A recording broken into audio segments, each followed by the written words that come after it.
Assalamualaikum warahmatullahi wabarakatuh. Perkenalkan, nama saya Evnis Tarfika SPD, saya calon guru penggerak Angkatan 9 SMK Negeri 1 Rambah, Kabupaten Rokan Hulu, Riau. Pada kesempatan ini, saya akan menyampaikan aksi nyata modul 1.4 Budaya Positif. Pada aksi nyata budaya positif modul 1.4 ini, saya melakukan diseminasi aksi nyata budaya positif sekolah sebagai calon guru penggerak Angkatan 9 SMK Negeri 1 Rambah yang saya selenggarakan pada tanggal 20 Oktober 2023 di Aula SMK Negeri 1 Rambah bertepatan dengan hari Jumat. Sebelum memasuki acara diseminasi budaya positif, seluruh peserta melakukan absensi terlebih dahulu. Terdiri dari kepala sekolah, tenaga staf tata usaha, majelis guru, beserta karyawan dan karyawati yang berkesempatan hadir pada diseminasi budaya positif di Aula Serbaguna SMK Negeri 1 Rambah. Assalamualaikum warahmatullahi wabarakatuh. Syukur alhamdulillah sama-sama kita panjatkan kehadirat Allah Subhanahu wa taala, di mana pada pagi hari ini kita masih diberikan kesempatan untuk bisa hadir di ruangan Aula Serbaguna SMK Negeri 1 Rambah. Salawat barakat dan salam kepada junjungan alam yang Nabi besar Muhammad Sallallahu Alaihi Wasallam. Bilafaz Allahumma sholli ala Sayyidina Muhammad wa ala ali Sayyidina Muhammad. Bapak-bapak, ibu-ibu, guru hebat yang kami hormati, di sini saya ingin mengucapkan ribuan terima kasih kepada rekan-rekan semua, kepada bapak pimpinan sudah berkenan hadir untuk mengikuti diseminasi kolaborasi dengan komunitas praktis SMK Negeri 1 Rambah dalam rangka penyampaian modul 1.4 dalam pendidikan guru penggerak, yaitu budaya positif. Di sini juga saya selaku calon guru penggerak SMK Negeri 1 Rambah berterima kasih yang tidak terhingga atas partisipasinya. Di sini sangat mensupport saya sehingga dapat berjalannya acara saya pada pagi hari ini. Baiklah, adapun rangkaian acara kita pada Assalamualaikum warahmatullahi wabarakatuh. Alhamdulillah, bersyukur kita kepada Allah Subhanahu wa taala. Berselawat kita pada Nabi Muhammad SAW yang sekarang ini melakukan guru penggerak baru satu dari kita. Tentu kita berdoa dan berharap juga supaya yang satu ini nanti bisa lulus dan bisa menyebarkan pada kawan-kawan lain. Kenapa guru penggerak yang sangat dibutuhkan? Karena guru ini harus berubah dari waktu ke waktu. Teknologi ini meningkat terus dari waktu ke waktu. Kalau kita beri Assalamualaikum warahmatullahi wabarakatuh. Untuk menghadiri doa membaca hadis terlebih dahulu qiraatul Fatihah. A'udzubillahi minasyaitonir rajim. Bismillahirrahmanirrahim. Alhamdulillahirabbil alamin arrahmanir rahim maliki yaumiddin. Iyyaka na'budu wa iyyaka nasta'in. Ihdinas siratal mustaqim. Siratal ladzina an'amta 'alaihim ghairil maghdubi 'alaihim waladdallin. أعوذ بالله من الشيطان الرجيم. بسم الله الرحمن الرحيم. الحمد لله حمدا يوافي نعمه ويكافئ مزيدا.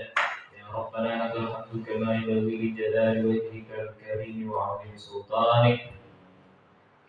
اللهم صل وسلم وبارك على سيدنا محمد في الأولين والآخرين في الملأ الأعلى إلى يوم الدين. اللهم ربنا تقبل منا صلاتنا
komunitas praktik budaya positif di sekolah. Dan saya merupakan calon guru penggerak angkatan 9 Kabupaten Rokan Hulu.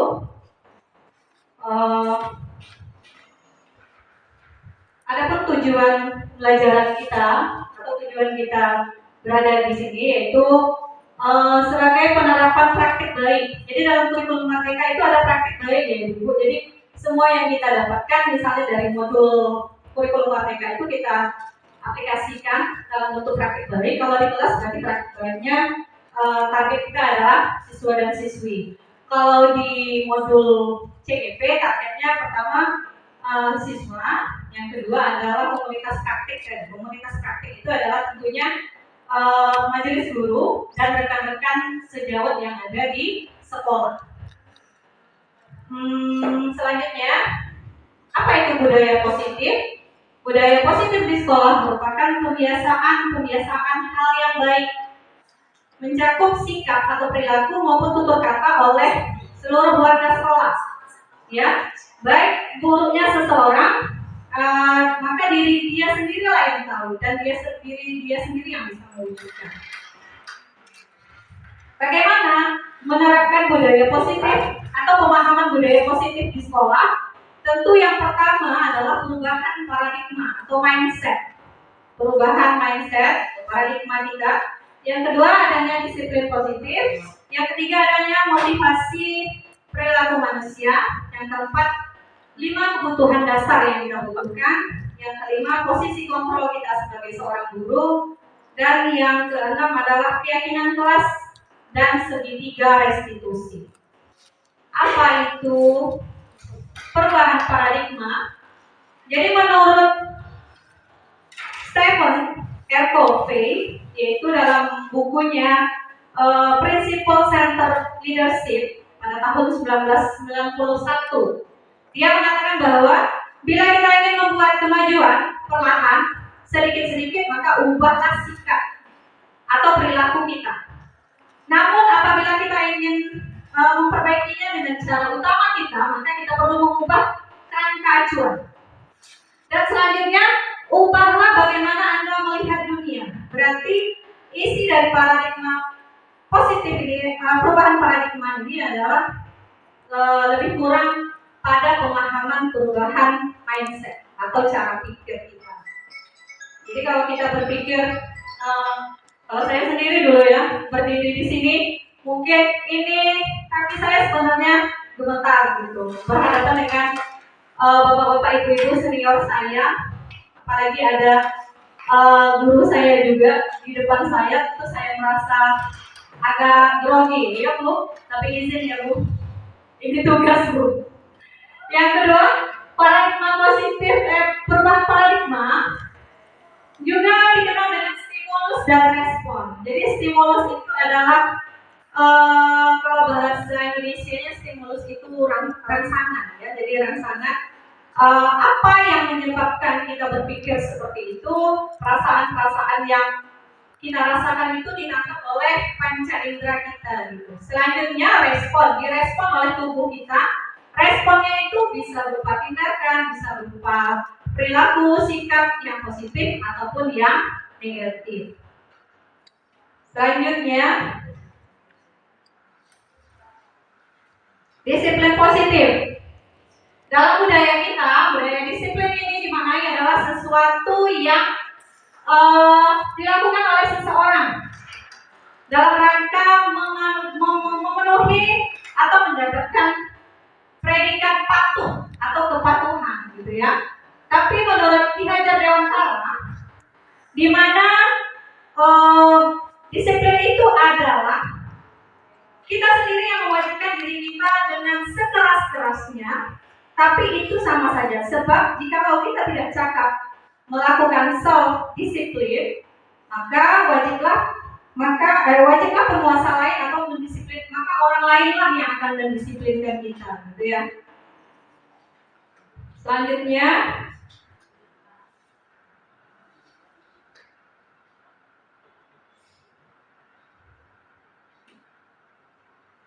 ada nilai-nilai kebajikan.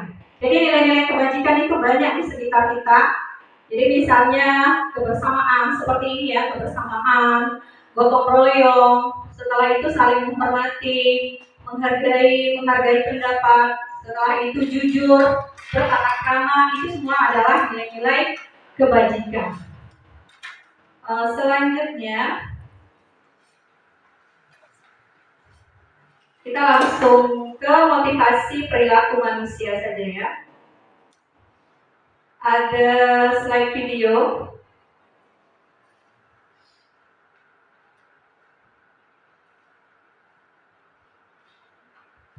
Di sini merupakan 5 kebutuhan dasar manusia.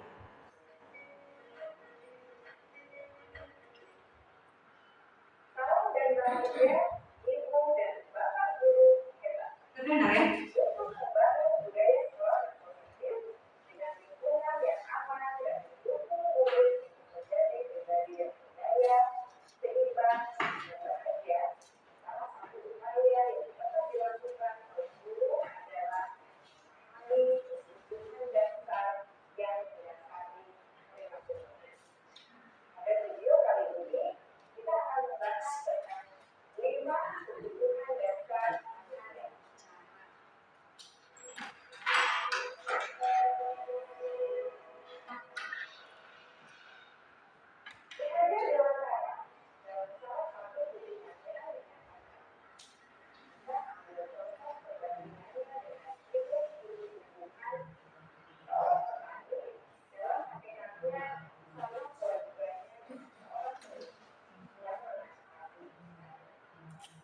Harus atau menjadi sesuatu yang harus dipenuhi oleh badan kita atau fisiologis kita, psikis dan fisiologis kita. Yang pertama adalah kebutuhan fisiologis.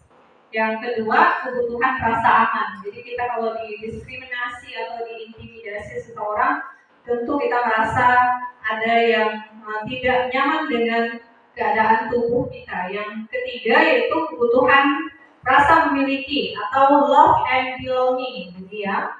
Jadi ini sangat manusiawi. Jadi setiap kita memiliki rasa ingin memiliki dan rasa kasih sayang, baik oleh keluarga kita maupun lingkungan kita sekitar. Yang ketiga adalah kebutuhan akan penghargaan atau rewardness dari orang lain, baik itu dari keluarga maupun dari rekan sejawat, pimpinan dan sebagainya. Yang kelima adalah kebutuhan akan aktualisasi diri. Jadi kita berhak atau bisa berkesempatan untuk memperluas pengetahuan kita dengan mengaktualisasi diri kita, mengupgrade ya apa-apa yang ingin kita tingkatkan. Kita masuki ke agenda selanjutnya. Jadi Bapak Ibu, saya mohon partisipasinya. Di sini ada video. Video ini tentang ini video yang selanjutnya ya. Video ini tentang posisi kontrol kita sebagai seorang guru. Jadi nanti ada gamesnya, jadi ada quiznya, gitu ya, ada quiznya. Ada pertanyaan yang akan ditampilkan di slide. Saya di posisi manakah saya, gitu ya. Jadi posisi kontrol seorang guru itu ada 5. Jadi dia nanti kasusnya beda-beda dalam videonya, kasusnya berbeda. Yang sering kita hadapi itu kita di posisi yang mana. Jadi ini videonya ada posisi penghukum, posisi teman, posisi sebagai pembuat rasa bersalah dan sebagainya. Saya bagikan kertasnya ya.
satu Pak.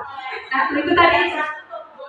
Satu dari band yang lengket. Pas Bapak apa tulisnya gitu. Oke, silakan langsung aja. Kalimatnya tadi, ayo lakukan demi saya. Berarti posisi kontrolnya yang mana? Apakah pemukul, pembuat rasa bersalah, teman, pemantau, atau manajer?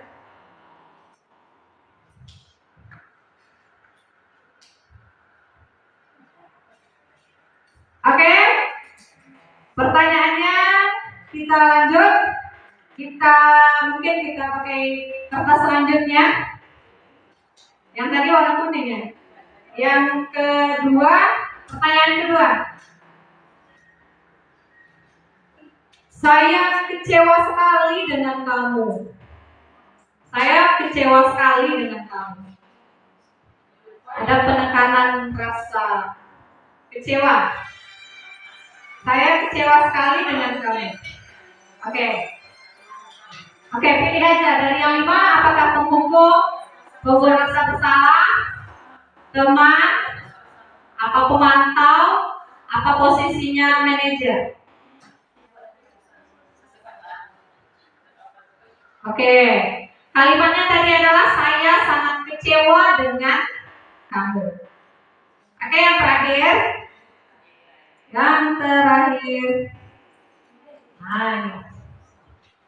Yang terakhir, posisi kontrol apakah aku?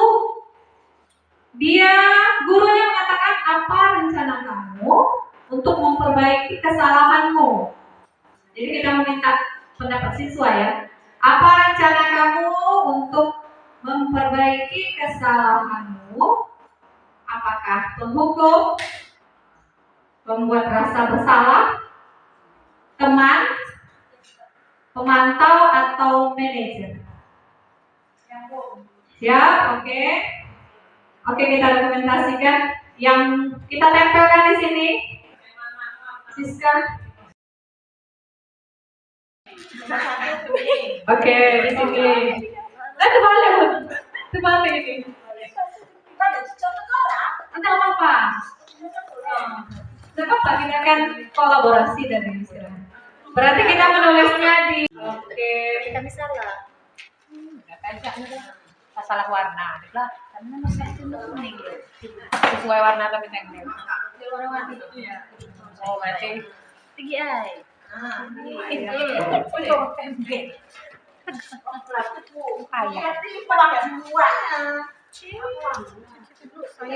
Posisi teman, ya. Posisi pemantau, pembuat rasa bersalah. Oke. Yang dilipat dulu.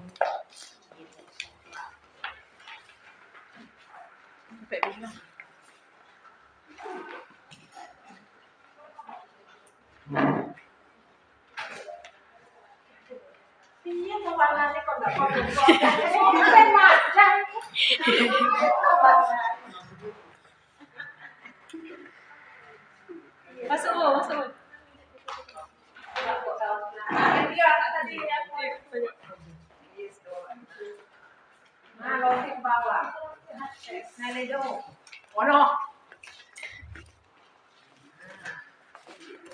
Oke. Disiplin positif, adanya perubahan paradigma. Perubahan paradigmanya itu adalah perubahan mindset kita sendiri. Bagaimana kita men-stel pikiran kita, karena kata psikologis Weiner tadi, isi pikiran kita menentukan masa depan kita. Jadi saya sudah membuktikan juga, sebenarnya saya dalam posisi misalnya tidak percaya diri, tapi kalau saya melawan dan mengalihkan pikiran saya ke arah yang positif, perlahan-lahan itu berubah mindsetnya dan saya bisa gitu. Walaupun misalnya yang seperti kata Bapak Kepala Sekolah tadi, ada yang kita korbankan, misalnya waktu berkumpul dengan keluarga, waktu dengan suami, waktu dengan teman-teman gitu ya. Biasanya mungkin kalau jumpa dengan Kak Asmi atau Bu Asmi masih bisa ngobrol atau masih bisa menggosip gitu ya. cerita-cerita pengalaman hidup. Kalau sekarang itu kata bos nih, kok jarang nongol gitu, kok jarang nampak gitu. Nah, lebih banyak agendanya itu bikin tugas seperti ini tadi. Jadi alhamdulillah, jadi saya juga sependapat tadi dengan Bapak Kepala Sekolah.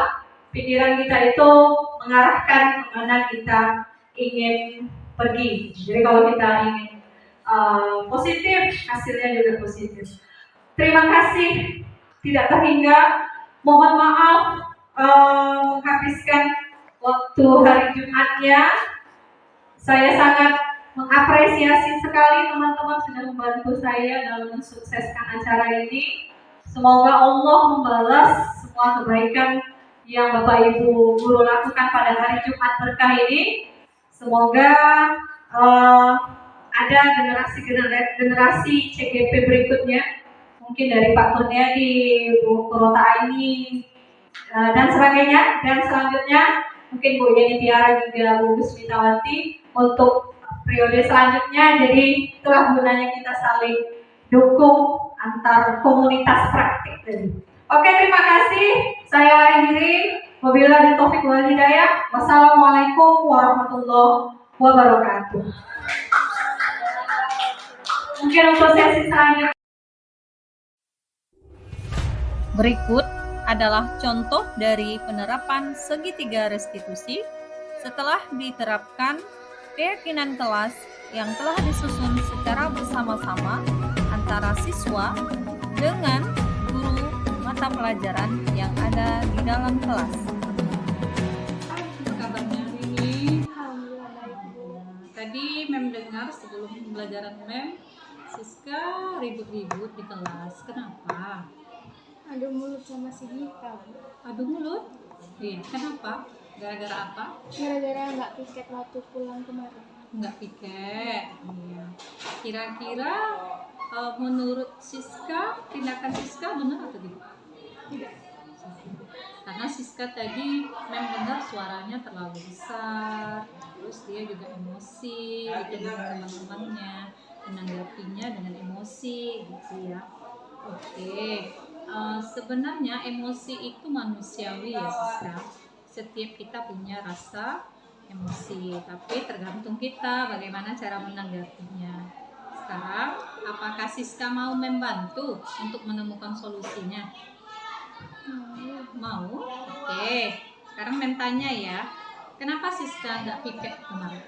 Apa alasannya? Ada acara mendadak, Bu, dan saya lupa pulang ngasih tahu teman-teman.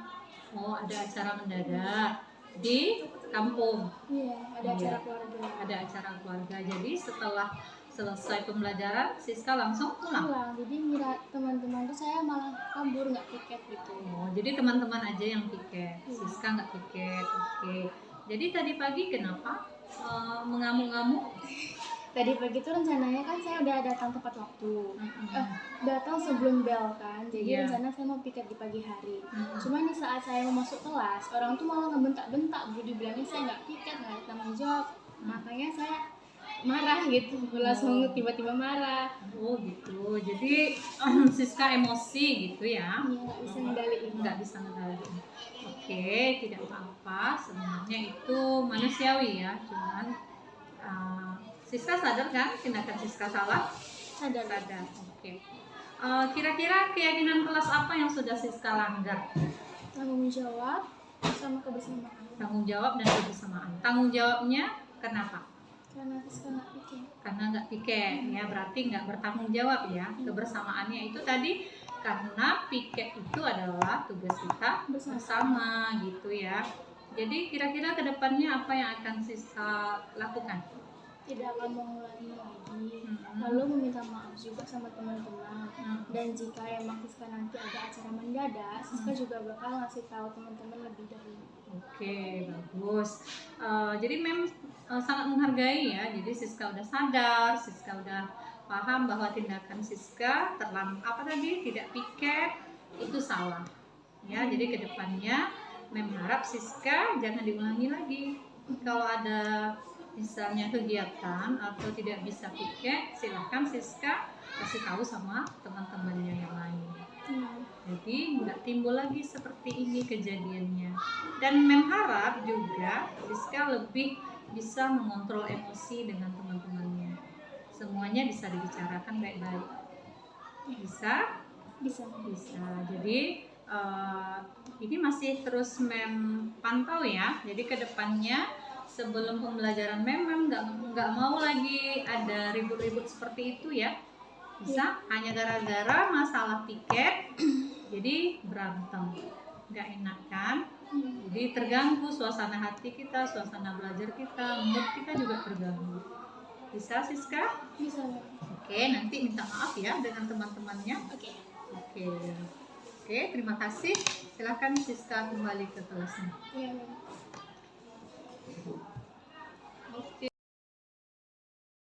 Assalamualaikum warahmatullahi wabarakatuh. Perkenalkan, nama saya Siska Andriani. Saya berasal dari SMK Negeri 1 Rambah dan saya berada di kelas 10 APHP. Saya berterima kasih kepada Bu Efnisa Nafika telah mengajak saya berdiskusi untuk menyelesaikan masalah saya tadi pagi. Dan saya berjanji untuk kedepannya saya akan melaksanakan tiket sesuai dengan jadwal yang sudah ditentukan. Terima kasih telah menonton video ini. Semoga video ini bermanfaat bagi kita semua. Salam sehat, salam guru